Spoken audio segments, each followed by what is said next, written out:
Saludos amigos y hermanos, es un gozo poder estar con ustedes en este espacio. Más cerca estoy, más cerca estoy. Y qué bueno que podemos en este momento continuar con el estudio de la palabra de Dios, continuar orando los unos por los otros y continuar intercediendo de manera especial por aquellos motivos que nos hacen llegar de amigos, vecinos, familiares, hermanos, de diferentes personas que están atravesando por situaciones especiales y necesitan la oración intercesora, porque la oración del justo, obrando eficazmente, puede mucho. Qué bueno que podemos en esta hora también agradecerle por estar junto a nosotros, por estar ahora mismo también conectándose para escuchar el tema trascendental que tendremos para hoy. Es un tema sumamente importante, un tema contextualizado para lo que tiene que ver con lo que mayormente el mundo creyente recuerda durante estos días, durante esta semana. Estaremos hablando de los 7 juicios de Cristo. Los 7 juicios de Cristo, donde veremos algunos detalles sumamente interesantes y aplicables desde el punto de vista espiritual para cada uno de nosotros. Hoy vamos a estar intercediendo en oración, en nuestra oración de inicio, por Celeste Rodríguez. Por Celeste Rodríguez vamos a estar orando, también por Milosi Morillo, y también estaremos intercediendo por Jairo, una solicitud especial de Milosi Morillo por la salud de Jairo, que está enfrentando un momento muy delicado de salud debido a todo lo que ahora hay en el ambiente. También estaremos orando por Zoila Yapur, oraremos también por Daisy Brillante, por sus hijos, oraremos también por Yanelis García. De igual forma estaremos intercediendo por Julia Castro y por sus hijos, también por Albania Villar. Albania Villar también estará siendo incluida en esta oración. De igual forma, Rosana Félix, sus hijos, su madre, la hermana Juana Félix, también estaremos orando por ella, también por sus nietos. También estaba solicitando la oración Gloria Javier, por Casiano Javier y también por José Manuel Javier. De esta manera estaremos orando por esos miembros de la familia Javier de manera especial y oraremos también por Joanca Canales. Por Joanca Canales también estaremos intercediendo en esta oración de inicio. Vamos a adoptar una posición de oración, una actitud reverente en este momento donde estamos, cerrando nuestros ojos, inclinando nuestras cabezas y confiando nuestras vidas al Creador. Padre nuestro que estás en los cielos, cuán agradecidos estamos de ti por tu misericordia, por tu bondad. En esta hora, Señor, quiero interceder de manera especial por cada persona que está registrada en este listado, por las familias que están siendo puestas en tus manos en forma general, por los hijos que están siendo presentados por padres preocupados, padres atribulados, por madres que derraman lágrimas en favor de ellos. También, Señor, por la salud de tantas y tantas personas que enfrentan en estos días situaciones difíciles, pero que siguen depositando su fe en ti, creyendo que la oración de fe salvará al enfermo y que tú le restaurarás y que si han cometido pecados les serán perdonados. Oramos también, Señor, en esta hora por las personas que están solicitando por la seguridad en medio de esta circunstancia que en forma apremiante le hace sentir incertidumbre por sus trabajos, incertidumbre por el sustento, por la familia, por los estudios, por planes y proyectos que no saben cuándo podrán reiniciar otra vez. Te pongo, Señor, a cada una de estas personas, a cada una de estas familias y a aquellos también que durante este programa, durante este espacio, estarán haciendo contacto especial con el deseo de ser incluidos en la oración. Lo presentamos y depositamos en tus manos. También queremos que abra nuestro entendimiento para comprender tu palabra en este tema que vamos a tratar. En el nombre de Jesús. Amén. Gracias nueva vez por estar allí, listos para compartir este mensaje de la palabra de Dios. Queremos agradecer el hecho de que no solo están asegurando grabar estas palabras en su mente y corazón, sino que como parte de nuestra misión han estado compartiendo con otros también los importantes mensajes que han estado recibiendo y que hemos estado estudiando en base a la palabra de Dios, obteniendo ese tesoro inestimable que está en la Biblia. Hoy, como ya habíamos anunciado, nuestro tema especial es el tema Los 7 juicios de Cristo. Los 7 juicios de Cristo. Y vamos a mencionar a grosso modo cuáles son o cuáles fueron esos 7 grandes juicios, para luego nosotros adentrarnos uno por uno y ver las características y las lecciones espirituales que podemos obtener de cada uno de esos juicios. El Señor Jesús, durante esa noche previa al día de su crucifixión y muerte, durante ese jueves de noche, enfrentó al menos 7 juicios. Fue llevado de un lado para otro, maltratado, empujado, golpeado, vituperado. El Señor Jesús, durante las horas terribles, largas horas de esa noche previa al día de su crucifixión, enfrentó un juicio ante Anás. Anás, quien era el suegro de Caifás. Anás era el suegro de Caifás. ¿Y quién era Caifás? Caifás era el sumo sacerdote de aquel año. Ellos servían conforme al orden de su clase por año, y entonces ese año correspondía el servicio del sumo sacerdocio en el ministerio del santuario terrenal a Caifás, y Anás era el suegro de él. Así que Jesús se enfrentó a un juicio ante Anás, quien había sido también sumo sacerdote. Luego el Señor Jesús enfrentó otro juicio ante Caifás, quien sí era el sumo sacerdote vigente, como hemos dicho en este momento. Así que un juicio enfrentó ante Anás, otro ante Caifás, 2 juicios enfrentó ante Poncio Pilato. 2 juicios ante Poncio Pilato recibió el Señor Jesús, uno ante Herodes, y el que enfrentó ante Herodes estuvo justamente en medio de los 2 juicios que el Señor Jesús enfrentó ante Pilato. Y 2 juicios enfrentaría el Señor Jesús ante el concilio llamado el Sanedrín, el tribunal supremo dentro del pueblo judío, quienes deliberaban, dictaminaban sin posibilidad de que la persona pudiera en alguna manera recurrir a alguna otra instancia. No tenía la forma de apelar más allá. El Sanedrín, quienes eran miembros de ese tribunal, eran personas muy respetadas, consideraba el pueblo, gente que había pasado por un filtro especial. Habían características especiales para formar parte de ese concilio, de ese tribunal, del Sanedrín, ante quien Jesús enfrentó 2 juicios. Así que los 7 juicios fueron: uno ante Anás, uno ante Caifás, 2 ante Pilato, uno ante Herodes y 2 ante el concilio, ante el Sanedrín.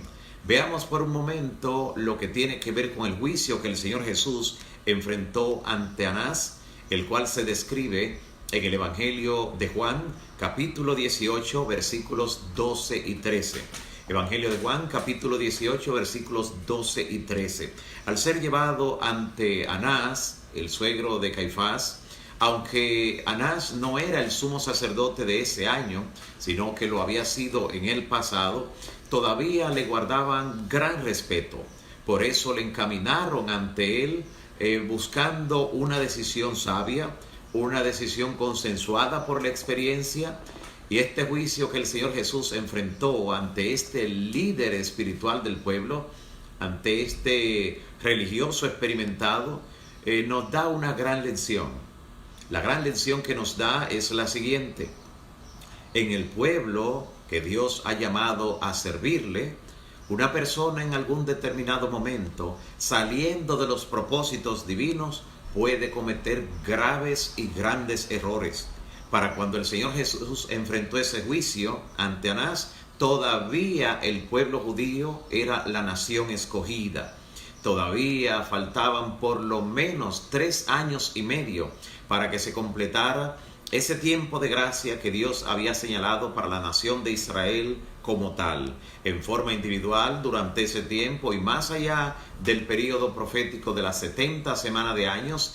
las personas podían accesar a la salvación, pero ya no debían integrarse a la nación judía para ser salvos, como una forma de congregarse sirviendo al Señor, porque ya el Señor habría levantado la iglesia como el medio mediante el cual el Señor pone en contacto con ella los que han de ser salvos. Eso es lo que nos dice la palabra en el libro de los Hechos. Cuando las personas eran bautizados en la iglesia, dice y describe la palabra que el Señor añadía cada día a la iglesia los que habían de ser salvos. Pero cuando Anás estaba juzgando al Señor Jesús, en ese momento todavía la nación de Israel era la depositaria del tesoro del Evangelio, la nación escogida. Tristemente, este miembro distinguido, ese hombre de tanto liderazgo dentro del pueblo, cometió grandes errores. Y los errores que cometió nos hacen recordar la declaración inspirada que nos dice que tenemos mucho más que temer de enemigos internos que de externos. Ya el Señor ha dicho que dentro del trigo está la cizaña. Así que no habiendo tenido lo que sería una decisión consensuada ante Anás, a pesar de su experiencia, el Señor Jesús también fue llevado ante Caifás. Y Caifás sí era el sumo sacerdote de aquel año. Fue él el que pronunció unas palabras en medio de ese juicio que el evangelista dice eran palabras proféticas. No la dijo por sí mismo, sino que como era el sumo sacerdote de aquel año, por eso profetizó. Noten lo interesante. Una persona puede andar por sendas extraviadas, equivocado en sus decisiones, en su actitud, formando parte del pueblo de Dios, formando parte del liderazgo y hasta formando parte del ministerio sagrado. Y aunque la persona pueda estar equivocada, mientras está desempeñando el cargo, esa persona no va a hacer lo que finalmente quiera en su interior más allá de lo que Dios le permita hacer. Esto fue lo que ocurrió con Caifás, que aunque creía que estaba diciendo palabras de él, realmente el Señor dijo palabras a través de él para que la gente entendiera lo que realmente iba a acontecer. Él dijo, mejor es que muera un solo hombre y no que toda la nación sea sacrificada. Esa expresión realmente estaba denotando el hecho de que Jesús habría de morir por el pueblo, por la nación, por el mundo entero, para que todo aquel que en él creyera no tuviera que perderse, sino que encontrara la salvación y la vida eterna. Así que mientras Jesús estaba siendo juzgado por Caifás, Jesús guardaba silencio, en cumplimiento de lo que ya había anticipado Isaías, especialmente en Isaías capítulo 53, donde se describe al Mesías como el siervo sufriente de Jehová, como aquel que como cordero sería llevado al matadero, que enmudecería delante sus trasquiladores. Así Jesús guardaba silencio. Sin embargo, cuando Jesús respondió ciertas palabras al sumo sacerdote, uno de los siervos del sumo sacerdote le hirió, le golpeó al Señor Jesús. Y aunque Jesús no reclamó frecuentemente durante los juicios que le llevaron a cabo, ahora escuchamos unas palabras muy conmovedoras de él cuando le pregunta a la persona que le golpeó, ¿por qué me pegas? ¿Por qué me pegas? Si he dicho mal, testifica, pero ¿por qué me pegas?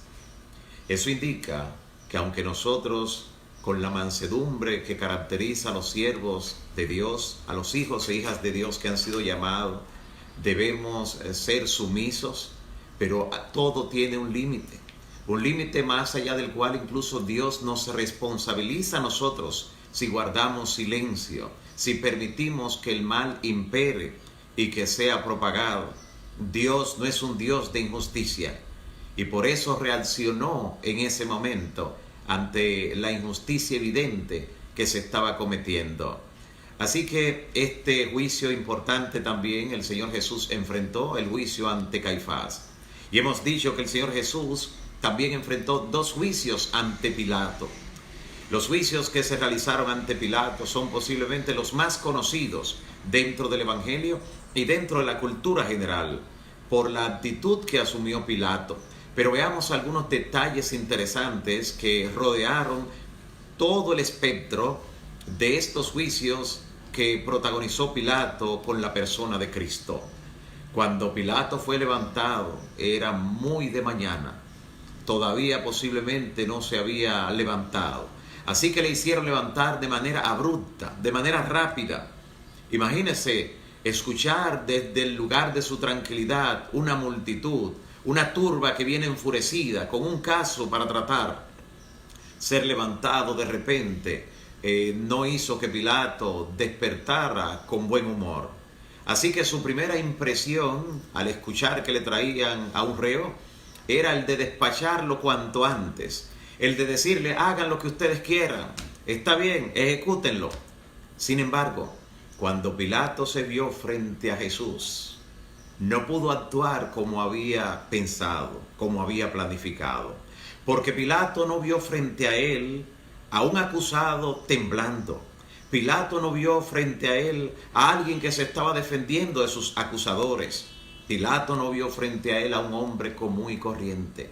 Pilato vio delante de él por primera vez a un acusado que no temblaba ante sus acusadores, a un acusado que no se estaba defendiendo ni era su interés presentar argumentos, a un acusado que ni siquiera ante la autoridad política que él tenía estaba de alguna manera intimidado.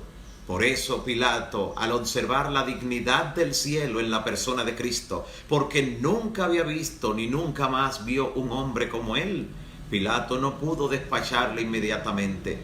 Pilato fue impactado, fue sobrecogido de temor al ver la dignidad del cielo frente a él en la persona de Cristo. Y déjenme decirles que por eso Pilato, de una forma u otra, se le ve en el Evangelio ante este juicio, entrando y saliendo. Le hace una pregunta a Cristo, regresa otra vez, vuelve otra vez y otra vez entra. Se le nota nervioso. ¿Sabe por qué? Porque esa es la actitud de una persona cuando se encuentra con Cristo. De repente sus hábitos comienzan a ser alterados. De repente la persona comienza a perder el sueño por momentos, porque el sueño se interrumpe con el sobresalto de que todavía no está haciendo la voluntad de aquel con quien se ha encontrado. Encontrarse con la persona de Cristo le da un giro de 180 grados a la vida de una persona, hasta que la persona se pone en armonía con la voluntad divina. Encontrarse con Cristo es un episodio impactante en nuestro paso por este mundo, porque por donde Cristo pasa, algo poderoso pasa. Y es por eso que Pilato estaba inquieto. Sabía que estaba frente a la verdad. No solo estaba frente a un ser humano, estaba frente a la persona que encarnaba la verdad. Y estando frente a la verdad, se hacía la urgencia en su vida, en su persona, de tomar una decisión. Y cuando alguien está frente a la verdad con la posibilidad de tomar una decisión, frecuentemente esto lo carga de nerviosismo. Frecuentemente la persona se pone inquieta, no encuentra qué hacer, y el Espíritu Santo lucha en su mente y corazón, indicándole: es hora, tienes que tomar una decisión. Pero Pilato se resistía, y por eso, tratando de huir a su responsabilidad como gobernante, entonces cuando de repente escucha que Jesús era Galileo, al escuchar, preguntó: ¿es de Galilea? Le dijeron sí, y vio eso como una posibilidad de huir a su responsabilidad, dice la palabra. Y entonces le envió, dice que Pilato envió a Cristo donde Herodes, porque Herodes era el encargado de la circunscripción a la que pertenecía Galilea. Por eso lo envió. Y ahora Jesús enfrenta un juicio intermedio entre los dos que enfrenta con Pilato, un juicio ante Herodes. La palabra de Dios dice que cuando Herodes se enteró que le estaban llevando a Cristo, se alegró mucho, porque había escuchado las obras que se decían que él realizaba, los grandes milagros que realizaba.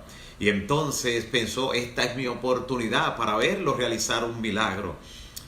Herodes, como muchas personas hoy en día, son impactadas por lo sensacional, por lo paranormal. Y quien es atraído a solamente lo paranormal, lo sensacional, lo sobrenatural, fácilmente puede ser presa del enemigo. Quien sabe operar con poder desde abajo desplegando obras que no tienen explicación desde el punto de vista humano, impactando corazones y mentes curiosas. Y él esperaba que Jesús realizara un milagro. Pero no solo eso, al escuchar también los milagros que Jesús hacía, Herodes pensaba, ¿será este Juan al que yo decapité, que ha resucitado y por eso está haciendo tantos milagros? Así que también se sobrecogía de temor, pero con curiosidad quería encontrarse con ese Jesús, quería encontrarse con Cristo. Al verse con él, inmediatamente le pidió que hiciera un milagro para deleitarlo, que hiciera un milagro para él contemplarlo. Jesús, ante toda esa sugestión, permaneció en silencio. Y entonces dice la palabra que como Herodes no encontró respuesta en Cristo, le mandó a vestir con un manto de púrpura, con una mitra, así le mandó a cubrir, y le mandó a poner un cetro en su mano para comenzar a burlarse de él. Y él y toda su cohorte comenzaron a hacer burla de Cristo, a decirle, salve rey, y se acercaban a él y hasta se inclinaban para burlarse. Sin embargo, en algún momento, en medio de esas burlas, la divinidad de Cristo fulguró a través de su humanidad. De esa forma lo describe en forma interesante el libro deseado de todas las gentes. Su humanidad dejó fulgurar la divinidad. Y cuando el rostro de Cristo fue visto por ellos con la majestad que un día lo han de ver los mortales, huyeron y retrocedieron hacia atrás. E inmediatamente conminaron a Herodes que se deshiciera de ese hombre. Y de inmediato Herodes entonces los regresó a Pilato. Dice la palabra, dice el Evangelio, que ese mismo día, otra vez, reanudaron su amistad Herodes y Pilato, porque habían estado enemigos, pero como compartieron ahora los juicios en la persona de Cristo, se hicieron amigos. Es interesante ver, y en la Biblia hay varios ejemplos, e incontables en la vida diaria, de personas que entre ellos no son amigos, no tienen cosas comunes, pero cuando tienen un enemigo en común, de repente se ponen de acuerdo para el mal. Así opera el espíritu del mal en las personas con frecuencia. Así que ahora Pilato, quien pensó que ya no tendría la carga de responsabilidad determinando lo que habría de ocurrir con Cristo, entonces Pilato, ahora sí, tenía que tomar una decisión. Ya el Señor Jesús había pasado ante Anás, ante Caifás, ante Herodes, ante el concilio en 2 ocasiones, ante el mismo Pilato por una vez, y ahora estaba ante él por segunda vez. Ya tenía que tomar una decisión. Y entonces Pilato, al ver que Jesús está en silencio, pero al ser conmovido de que tiene la verdad junto a él, le pregunta a Jesús, Pilato, ¿no dices nada? ¿No oyes de cuántas cosas te están acusando? ¿No dices nada a todo ello? Y Jesús entonces le dice, mi reino no es de este mundo. Si mi reino fuera de este mundo, mis servidores pelearían para que yo no fuera entregado. Pero he aquí que mi reino no es de este mundo. Al oír esas palabras, dice el Evangelio, que Pilato tuvo mucho más miedo al escuchar que Jesús decía, mi reino no es de este mundo.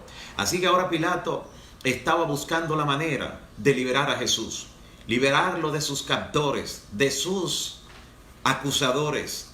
Pero sucede que la turba frenética, que en su interior también tenía demonios, verdaderos demonios que le incitaban para pedir que Jesús fuera crucificado, aumentaba su algarabía, aumentaba sus pedidos, y sus voces se confundían con los gritos de los demonios, pidiendo que Jesús en ese momento fuera crucificado. De manera interesante, cuando Pilato está diciendo, yo no hallo en él ningún delito, y viene ante el pueblo y así lo dice, no encuentro en él ningún delito del que lo acusan. En esas palabras de Pilato se reconoce que todo lo que se hizo contra Cristo fue injusto, fue inhumano. Ningún delito hallo en él, dijo Pilato. Y cuando él estaba recibiendo la conminación de toda la muchedumbre, de esa frenética multitud, de esa turba enfurecida, él entonces, pensando en cómo puede hacer para librar a Jesús, entonces recibe la acusación de parte de los líderes del pueblo judío, que le dicen: si a ese sueltas, te haces enemigos del César, porque él dijo que era rey, y cualquiera que se hace rey contradice al César. Y allí entonces se atemorizó Pilato. Sin embargo, la palabra de Dios describe algo sumamente interesante, muy interesante, y es el hecho, como describe Mateo 27, 19, que la esposa de Pilato le mandó una notita con un mensaje que decía: no tengas nada que ver con ese justo, porque esta noche he padecido mucho en sueños por causa de él. Noten cuánta misericordia la de Dios para este hombre que estaba ahora frente a la verdad.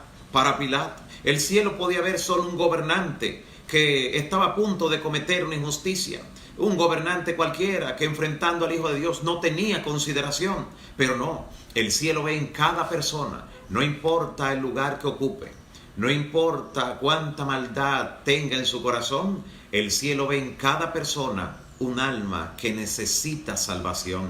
Y mire la misericordia de Dios desplegada en el hecho de que, aparte de Pilato recibir a la verdad en la persona de Cristo, ahora Dios le había dado esa misma noche, le había dado en sueños a la esposa de Pilato una revelación, para que el camino estuviera preparado, para que esa mente aceptara el Evangelio de Cristo, aceptara la verdad. Dios le había presentado en sueños a la mujer de Pilato cómo ese que iban a juzgar no era un simple mortal, no era un ser humano común y corriente, sino que era el Mesías, el amado Hijo de Dios, y que todos los que participaran en su acusación, en su tortura y en su muerte, tendrían que ver a ese Cristo vivo, resucitado, viniendo en gloria, y que oirían despavoridos, diciéndole a las piedras y a los montes, como describe Apocalipsis: caed sobre nosotros y escondednos del rostro de aquel que está sentado sobre el trono y de la ira del Cordero, porque el gran día de su ira ha llegado, ¿y quién podrá sostenerse en pie?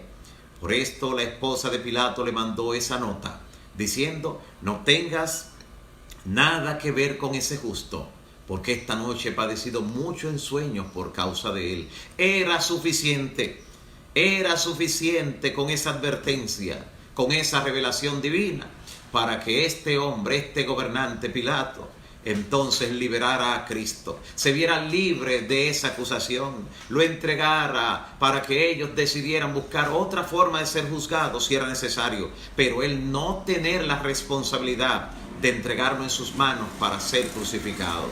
Sin embargo, cuando los líderes del pueblo escucharon que Pilato ahora cedió un poco de terreno, se dieron cuenta que en su corazón tenía temor y que si insistían lograrían obtener lo que estaban pidiendo. ¿Cuándo se dio terreno y ellos se dieron cuenta?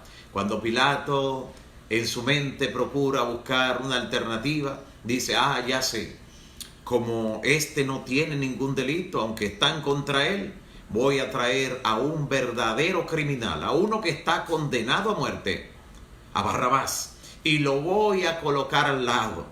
Al ver a un criminal confeso como este, que está condenado a muerte, y a este, por más odio que le tengan, tienen que ver la diferencia. Y le voy a decir que voy a soltarle a uno de los dos. Así podré liberar a Jesús.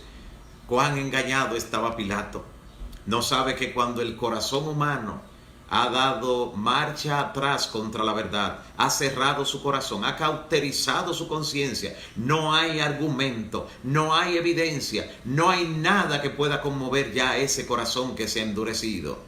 Pero ahora Pilato lo trae a Jesús, y al lado coloca a Barrabás, a un criminal confeso que estaba preso por haber dado muerte a alguien y por haber hecho una sublevación. Y entonces le dice: aquí los traigo. Tienen de un lado a Barrabás, quien es ladrón y asesino, y de este lado tienen a Jesús, que se dice el Cristo. ¿A cuál de los dos quiere que le libere? ¿Cuál de los dos quiere que indulte? Como es fiesta de la Pascua, voy a indultar a uno de los dos. Y todos a una, infundidos y animados por demonios que estaban entre ellos, todos gritaron que entregara a Barrabás, que liberara a Barrabás. Y que Cristo entonces, cuando él le dice, ¿y qué haré de Jesús que se dice el Cristo? Ellos dijeron, sea crucificado, sea crucificado. Pilato logró ver que su intento estaba frustrado. Todavía tenía la esperanza de lograr hacer algo, pero como la multitud continuó diciendo, si lo liberas, te haces enemigo del César. Y él como gobernador, si tenía alguna situación, si era colocado en entredicho su nombre como gobernador, entonces podía realmente tener problemas con el César, con el rey romano. Sin embargo, él, temiendo perder su posición política, temiendo perder algo temporal, dejó escapar de sus manos lo eterno, lo que es de verdadero precio y valor. Y finalmente dice la palabra que la alternativa que tomó fue sacar una palangana de agua y lavarse las manos ante el pueblo y decir, yo soy inocente, limpias están mis manos, por eso las lavo ante ustedes, limpias están mis manos de esa sangre, así que tómenlo y crucifíquenlo como ustedes quieren. En algún momento, muchas personas han meditado que Pilato no tuvo alternativa, pero hemos visto cuántas tuvo. Muchas personas han tratado de excusar la conducta, la actitud y la acción de Pilato, pero no tiene realmente excusa. Algunos han dicho, bueno, pero él no fue quien lo mató, realmente ellos. Piensen lo siguiente, él era realmente la autoridad civil, los demás eran la autoridad religiosa, él era que tenía en sus manos. Además, cuando Jesús en algún momento quedó en silencio ante una pregunta de Pilato, Pilato le dice, ¿a mí no me hablas? ¿No sabes que tengo autoridad para soltarte o para crucificarte? Así que sus propias palabras le condenan. En el día final, sus propias palabras se levantarán contra él para condenarle en el juicio.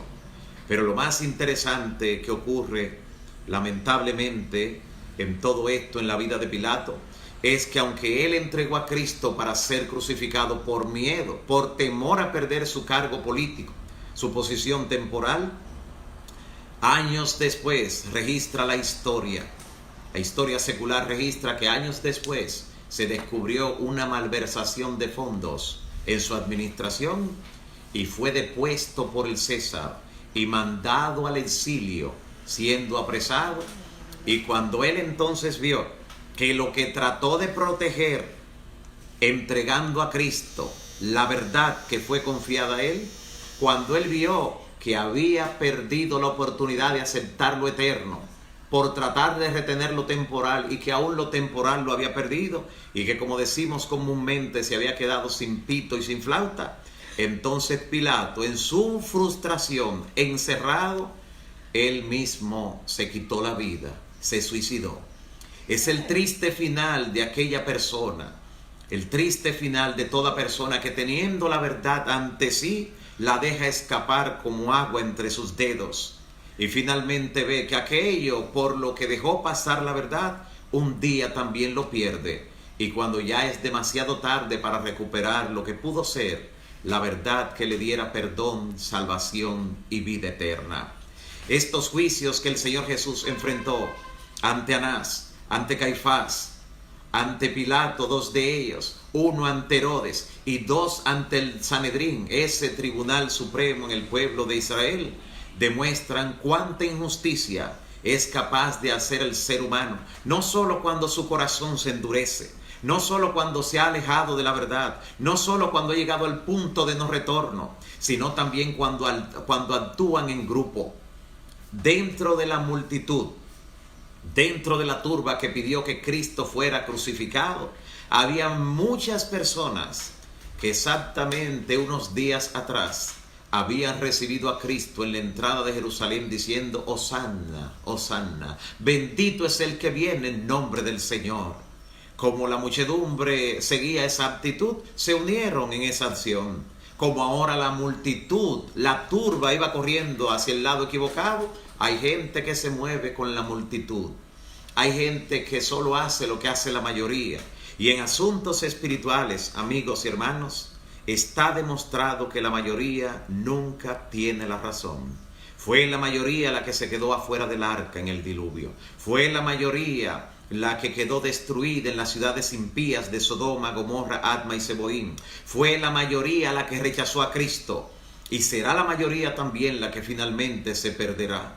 Por eso el Señor Jesús le dijo a los discípulos: desde los días de Juan el Bautista hasta ahora, al reino de los cielos se le hace fuerza, y solo los valientes lo arrebatan. ¿Por qué los valientes? Porque los valientes no esperan que vaya un grupo para ellos ir escudándose tras el grupo, tras la multitud.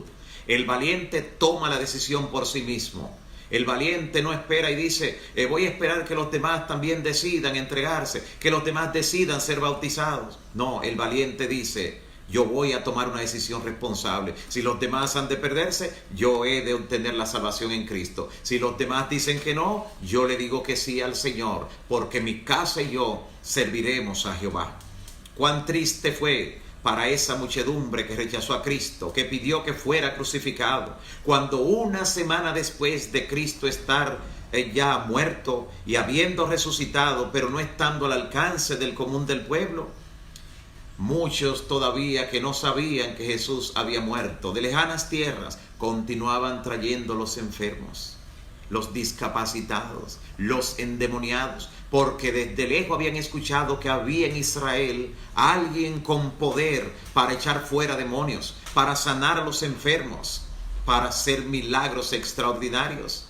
Y cuando la gente venía de tierras extranjeras y procuraban y preguntaban: ¿dónde está Jesús? ¿Dónde está el obrador de milagros? Cuando escuchaban que el pueblo lo había crucificado, que el pueblo le había dado muerte, no podían entender lo que escuchaban. Que un pueblo que tenía en su seno al Salvador del mundo, a quien por donde cruzaba cesaba el gemido, no había dolencias, no había necesidad. ¿Cómo es posible que un pueblo se atreviera a quitarle la vida? Tarde se dieron cuenta en ese pueblo que a quien habían crucificado era el autor de la vida, aquel que luego de ser muerto en la cruz del Calvario, al tercer día se levantó victorioso de la tumba. Muchos de los que participaron en la crucifixión de Cristo, su corazón llegó a sensibilizarse, muchos de ellos, como fue el centurión romano encargado de la guardia allí en el Calvario, que cuando vio los episodios que rodearon el momento de la muerte de Cristo, dijo: verdaderamente este era Hijo de Dios. Sin embargo, la gran mayoría rechazó a Cristo, y la gran mayoría procuró después de su resurrección fraguar otra mentira para divulgarla también entre el pueblo, para que no creyesen que el que crucificaron en la cruz, que el que crucificaron en el Calvario, se levantó victorioso de la tumba. Ese Cristo que enfrentó 7 juicios durante toda una noche, siendo llevado de un lado para otro, arrastrado por las calles polvorientas y pedregosas de Jerusalén, ese Cristo hoy ya no está crucificado, ya no está en la tumba que le retuvo. Es un Cristo vivo, glorificado y pronto a venir a buscarnos para llevarnos con Él al reino de los cielos.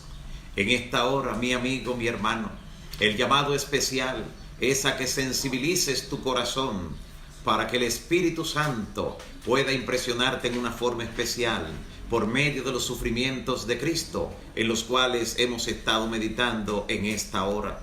Mi llamado y oración especial es que el cielo te conceda estar no dentro de aquellos que por haberle rechazado, por haberle traspasado, un día se lamentarán cuando lo vean regresar, sino que seas de aquellos y aquellas que le dan la oportunidad a Cristo de entrar a su corazón, entronizarse en Él y recibir hoy perdón, salvación y vida eterna. Que Dios pueda bendecirte grandemente. Hoy estaremos orando en una forma especial al final de esta entrega, al final de este programa, por Huáscar Peña. Vamos a estar intercediendo en oración. También vamos a estar intercediendo por Isabel Medina. También vamos a estar intercediendo por Santos Danini. Vamos también a interceder por Patria Perdomo. Oraremos también por Manuel Novas Pérez. De igual manera incluiremos a Evelyn Acevedo, a Carlos de la Rosa, Yoneida Rodríguez, Noelia Guzmán, Celia Contreras, Eduard Sánchez, Jacqueline Vélez y familia. También estaremos orando por Paola Báez y su bebé. También estaremos orando por Rudelis Paniagua, por Rudy Alcántara, Henry Montero, Lenny Brito, Esther Guzmán. También estaremos incluyendo nuestra oración intercesora, Rosanna Salas, Sorángel Adames, Maru Guerrero, Catherine Mateo. Gracias, Catherine, por estar siempre pendiente y por ser objeto también ahora de la misericordia de Dios al solicitar esta oración. También por Wadi Luciano estaremos intercediendo, por Wilmen Freeman, de igual manera Carlos Manuel Rondón, Ruth Castro, Yasmer González, Mildred Sebastián, Gloria More, Mercedes Herminia Peralta, Merinia, por Alejandro Peralta, don Alejandro Peralta. También estaremos intercediendo por él de manera especial, también por Janet Pichardo. También estaremos incluyendo en nuestra oración a Melania Jiménez, Alberto García Rosario, Ingrid Piña. También estaremos intercediendo por ella y su familia, por Natalie Rodríguez, por Amarilis Angulo, por Baez King, por Elzilda Rosa. También estaremos orando por Fausto Silverio, por Jaronil Abreu, por José Manuel de la Cruz, también por la Iglesia Hispana de East New York. Estaremos orando de manera especial por los miembros de esa iglesia, por también Ramón García, estaremos orando por él, quien nos escribe desde Bávaro. También estaremos orando por Marisol González. De igual manera, estaremos orando por Javi Paulino, por el pastor Javi Paulino. Estaremos orando también por el pastor Heury Paulino, presidente de la Asociación Dominicana del Este. Vaya nuestros saludos para él también, y estará incluido en nuestra oración intercesora. También estaremos orando por Ana Wilmore, por la familia López Vargas. También estaremos orando por Milagros Almanzar. Mediante la oración es bueno que usted sepa que estamos más cerca del Señor, que estamos más cerca de ser objetos de su misericordia, que estamos más cerca de verlo regresar en gloria. Estaremos orando también por Milagros Almanzar, por Ángel Luis Rodríguez, también por Johnny Reyes, por Nilcia Echavarría.